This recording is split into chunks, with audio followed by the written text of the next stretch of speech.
এই ভিডিওর মাধ্যমে হচ্ছে আমি আপনাদের অ্যাসাইনমেন্টটা আসলে আপনারা কিভাবে জমা দিবেন, যে প্রবলেমগুলো আপনারা ফেস করতে পারেন, আমি সেই প্রসেসটা হচ্ছে আপনাদের দেখিয়ে দিচ্ছি।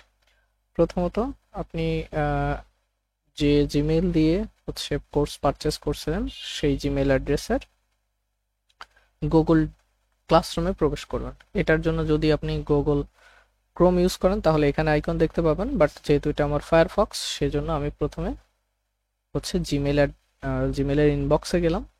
এরপরে এইখানে দেখবেন একটা আইকন আছে, এই আইকনে ক্লিক করলে এই জায়গাটায় আপনি দেখতে পাবেন হচ্ছে গুগল ক্লাসরুম আছে।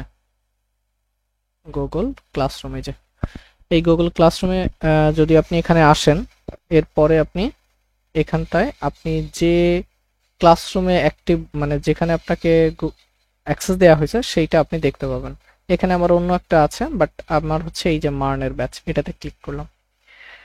এখানে ক্লিক করার পরে এখানে যে একটু আগে যে অ্যাসাইনমেন্টের যে নোটিশটা গিয়েছে সেটা এখানে আপনি দেখতে পাচ্ছেন। আপনি কি করবেন, এখান থেকে পড়ার দরকার নেই, ক্লাস ওয়ার্কে ক্লিক করবেন। ক্লাস ওয়ার্কে ক্লিক করার পরে এই জায়গাটায় আপনি দেখতে পাচ্ছেন অ্যাসাইনমেন্টস, ঠিক আছে। এরপরে আপনি কি করবেন, এই অ্যাসাইনমেন্টসে ক্লিক করবেন। ক্লিক করার পরে এখানে আপনাকে দেখাচ্ছে যে পোস্ট কখন করা হয়েছিল এবং এটা ডিউ ডেট কবে, ঠিক আছে। এরপর এখানে দেখা যাচ্ছে যে আপনাকে অ্যাসাইন করা হয়েছে। এরপরে ভিউ ইনস্ট্রাকশন, হ্যাঁ, এইটাকে আপনি পুরোপুরি ওপেন করবেন। এখানে ক্লিক করলে ফুল পেজটা ওপেন হবে। এখানে প্রত্যেকটা লাইন বাই লাইন আপনি পড়বেন। পড়ার পরে এখানে আমি হচ্ছে যে ভিডিওটা করব এখানেও দেওয়া থাকবে।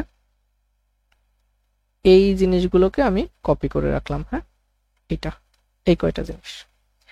এরপরে কি করব, এরপরে হচ্ছে যে ডান পাশে দেখেন create or add or create, এই বাটনটাতে আপনি ক্লিক করবেন। ক্লিক করার পরে এখান থেকে একটা ডক্স নেবেন।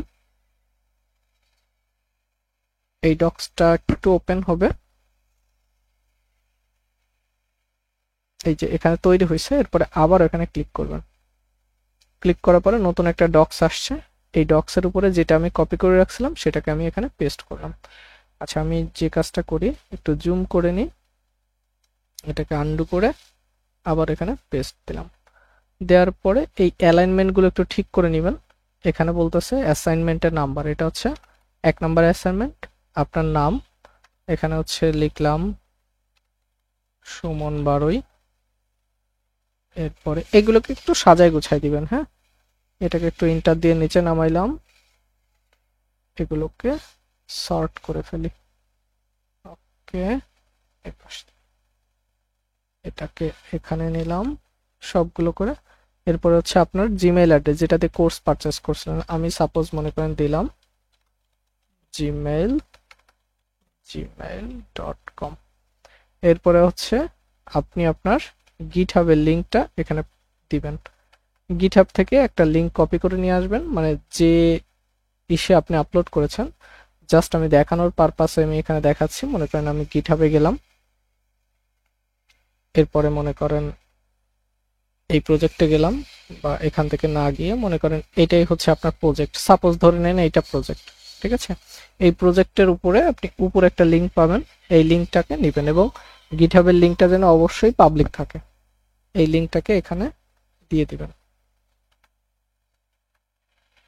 এরপরে এটা দেওয়ার পরে আপনাকে লাইভ ইউআরএল, এই প্রজেক্টের একটা লাইভ ইউআরএল লিঙ্ক আপনি বানাবেন, সেটা নেটলিফাইতে ক্লিক করে। এরপরে আপনি নেটলিফাই থেকে ওই লিঙ্কটা নেবেন।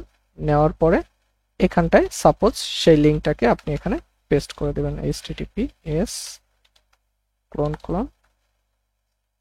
এরপরে আপনার লিঙ্ক, হ্যাঁ, এই লিঙ্কটা আপনি এখানে দিয়ে দিবেন। দেওয়ার পরে এটাকে যদি আপনি একটু সাজায় গোছায় রাখতে চান রাখতে পারেন, আপনার ইচ্ছা। এরপরে আপনি এখান থেকে ক্লিক করে বাইরে চলে যাবেন, মানে এটা কেটে দেবেন, এখানে কাজ শেষ, এখানে অটো সেভ, ঠিক আছে। এটা বের হয়ে যাবেন এখান থেকে, আপনি আপনার সেই অ্যাসাইনমেন্ট পেজে আসবেন। এই পেজটা আসার পরে প্রয়োজন হলে একটু রিলোড দিয়ে নেবেন, ঠিক আছে। রিলোড দিয়ে আপনি আরেকবার একটু চেক করে দেখবেন যে ডকটা ক্রিয়েট করলেন ওখানে যেটা লিখছিলেন সেটা আসলে লেখা হলো কিনা। দেখেন সেটা লেখা আছে। পেজটাকে কেটে দিয়ে এখানে দেখেন এই যে হ্যান্ড ইন, এই হ্যান্ড ইন বাটনে ক্লিক করবেন। ক্লিক করার পরে এই জায়গাটায় এই যে হ্যান্ড ইনে চাপ দিলে জাস্ট এখানে দেখাচ্ছে আনসাবমিট। যদি আনসাবমিট দেওয়া থাকে তাহলে বুঝবেন যে আপনার অ্যাসাইনমেন্টটা সাকসেসফুলি জমা হয়েছে। এইভাবে হচ্ছে আপনি অ্যাসাইনমেন্টটা জমা দিবেন। তারপরেও যদি কোনো প্রবলেম থাকে বা কোথাও যদি বুঝতে অসুবিধা হয়, অবশ্যই ভাইয়া সাপোর্টে এসে কথা বলবেন। সবার জন্য শুভকামনা থাকলো। প্রথম অ্যাসাইনমেন্টটা একদম সহজ, ঠান্ডা মাথায় করে জমা দিবেন। সবাই ভালো থাকেন, সুস্থ থাকেন। ধন্যবাদ সবাইকে।